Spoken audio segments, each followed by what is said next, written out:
Assalamualaikum warahmatullahi wabarakatuh. Saya Kurnia Mutawali dengan NIM 049. Di sini saya akan menjelaskan tugas dari modul 3. Oke, lanjut yang pertama. Di sini ada tag HTML dan saya akan mencoba menjalankan ataupun run file kode HTML ini tanpa menggunakan server. Langsung saja kita drag and drop ke bagian sini. Bisa dilihat di sini ketika menjalankan kode HTML tanpa menggunakan server, kode akan tetap berjalan tanpa ada masalah ataupun tanpa adanya error sama sekali. Kemudian untuk yang kedua yaitu ketika apakah web apakah kode ini akan tetap berjalan lancar ketika tag body ini dihapus. Langsung saja kita hapus, kemudian kita refresh. Atau mungkin kita coba jalankan lagi. Bisa dilihat di sini walaupun tag HTML-nya dihapus, kode tetap bisa dijalankan tanpa adanya error sekali. Namun perlu diingat bahwa sebuah website yang baik tetap memperhatikan struktur HTML yang lengkap. Untuk website yang lebih dinamis dan lebih kompleks, sangat tidak disarankan untuk menghapus tag body ini. Oke, untuk yang kedua di sini kode HTML dengan penambahan atribut detail di bagian height. Di dalam style juga dikonfigurasikan untuk H1 dan juga P. Ini untuk styling ataupun memberikan perubahan warna, bentuk, ataupun lainnya terdapat elemen-elemen dalam website sehingga website menjadi lebih interaktif. Oke, langsung saja kita run. Kita run menggunakan tanpa server lagi seperti tadi. Nah, bisa dilihat dengan adanya penambahan H1 ini, warnanya akan menjadi oranye dan juga text align ataupun align teksnya menjadi center ataupun berada di tengah. Kemudian untuk elemen P-nya, font family-nya menjadi TNR ataupun Times New Roman dan juga font size-nya menjadi 40 pixel. Kemudian ini merupakan jenis styling ataupun CSS menggunakan internal CSS ataupun embedded CSS. Textile elemen style ini ditambahkan di dalam elemen head. Kemudian jika ingin menjadi lebih simple ataupun menjadi lebih terstruktur lagi, bisa menggunakan external CSS dengan cara memisahkan style ini menjadi file CSS terpisah. Langsung saja kita buat filenya dengan nama style.css. Kemudian untuk konfigurasi dalam elemen style ini kita pindahkan saja ke dalam tag CSS ini tadi. Kemudian di bawah title ataupun di dalam tag head, kita tinggal menambahkan link rel. Kita bisa menambahkan style sheet, kemudian tab-nya samakan saja text CSS. Kemudian href-nya untuk menghubungkan dengan filenya yaitu style.css. Nah, untuk kita coba tes, mungkin kita bisa rubah warnanya menjadi biru muda ataupun cyan dan kita refresh. Nah, bisa dilihat tetap konfigurasi tetap berjalan dengan lancar dan bekerja.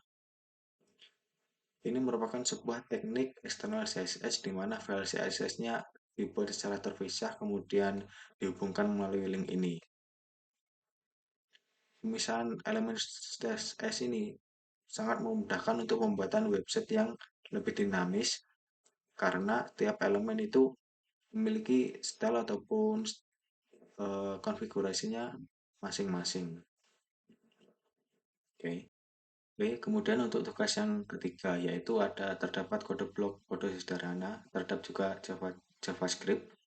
Dideklarasikan beberapa variabel data yaitu X, Y, dan juga Z. Kemudian di sini ada salah satu teknik ataupun elemen dalam HTML untuk mengambil elemen berdasarkan ID mereka yaitu recommended element.id. Di sini diambil elemen dengan ID demo yang ini. Kemudian .inner HTML Z. Kemudian ID elemen dengan ID demo ini akan diganti dengan elemen Z, yang seperti kita tahu bahwa Z merupakan variabel data yang merupakan hasil penjumlahan dari X dan juga Y, yang mana X-nya 5 dan juga Y-nya 2. 5 tambah 2 merupakan 7. Kemudian kita jalankan menggunakan live server saja. Bisa dilihat di sini hasilnya adalah 7, merupakan operasi dari X dan juga Y. Kemudian tadi terdapat teknik get elemen BID demo tadi. Jadi fungsi dari baris ke-10 ini adalah untuk mengambil elemen dengan ID demo, kemudian menampilkannya ataupun mengganti ID demo ini dengan variabel Z tadi. Oke, untuk materi yang keempat yaitu seperti ini blok kodenya. Jadi di sini ada tag JavaScript yang di dalamnya terdapat function convert dengan parameter degree. Function ini digunakan untuk mengkonversi nilai ini dideklarasikan sebagai C yang melambangkan Celsius. Nilai derajat Celsius yang akan dikonversi menjadi ke Fahrenheit. Kemudian juga sebaliknya, nilai Fahrenheit juga akan dikonversi secara langsung ke Celsius ketika salah satu input tersebut diisi menggunakan angka. Kemudian di sini ada dua field input dengan out yang akan memanggil function dengan parameter C dan juga F. Langsung saja kita jalankan. Untuk yang pertama, kita menggunakan live server. Bisa dilihat di sini ketika saya mengetikkan suhu misal 38 Celsius, 38 derajat Celcius, maka akan langsung equals ataupun setara dengan 100 derajat Fahrenheit. Kemudian saya menghapus, kemudian saya menginputkan 90 ke derajat Fahrenheit, maka field derajat Celcius akan otomatis terisi. Baik, untuk yang selanjutnya, kita buka menggunakan tanpa server. Kita langsung drag and drop saja tanpa menggunakan server untuk run halaman pergantian yang ini. Bisa dilihat program tetap berjalan. Bisa saya infokan. Program tetap berjalan dengan lancar tanpa adanya error karena bisa kita ketahui JavaScript merupakan sebuah program yang berada di sisi klien ataupun client side, yang artinya tanpa memerlukan server pun JavaScript masih bisa untuk dijalankan. Oke. Oke, untuk yang berikutnya yaitu tugas 5, merupakan sebuah program konversi nilai angka ke huruf. Di sini terdapat function JavaScript dengan nama konversi nilai yang diatur sedemikian rupa, yaitu ada deklarasi variabel yaitu nilai juga hasil. Kemudian juga ada algoritmanya, yaitu jika ini merupakan E, jika nilai lebih dari sama dengan 41 dan kurang dari sama dengan 55 sama dengan D, kemudian seterusnya sampai ketika tidak termasuk kategori semua ini, maka nilai yang diinputkan tidak valid dan akan menampilkan output nilai tidak valid.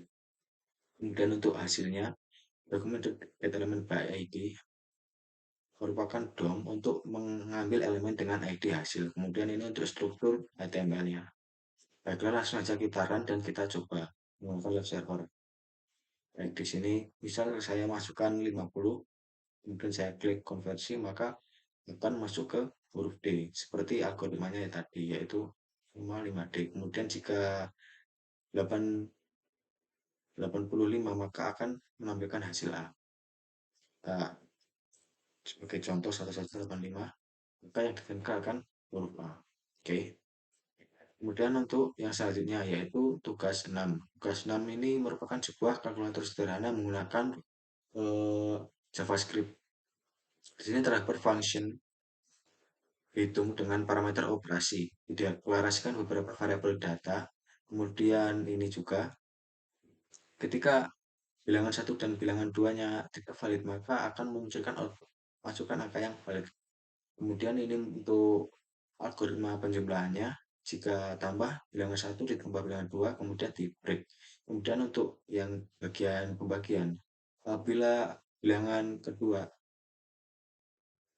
ataupun bilangan pembaginya itu tidak sama dengan 0, maka program akan berjalan dengan lancar. Namun jika bilangan 2 ataupun bilangan pembaginya 0, maka akan memunculkan output tidak bisa dibagi nol karena seperti yang kita tahu pembagian dengan nol itu tidak terdefinisi. Kemudian untuk hasilnya menggunakan dokumen get element by ID hasil dengan value-nya juga hasil. Kemudian seperti ini untuk struktur HTML-nya ada label input dan juga button yang tiap button ini akan memanggil fungsi hitung dengan parameternya masing-masing. Baiklah, langsung saja kita run seperti ini. Misal kita untuk penjumlahan misal 15 ditambah 12, maka hasilnya akan 27. Kemudian ketika dikurang maka akan 3, ketika dikali akan menjadi 1. Kemudian ketika dibagi maka akan menjadi 1,25. Program ini berjalan dengan lancar dan perhitungannya pun juga akurat. Baik, sekian dari saya. Apabila ada kurang lebihnya mohon maaf. Terima kasih telah menonton dan wassalamualaikum warahmatullahi wabarakatuh.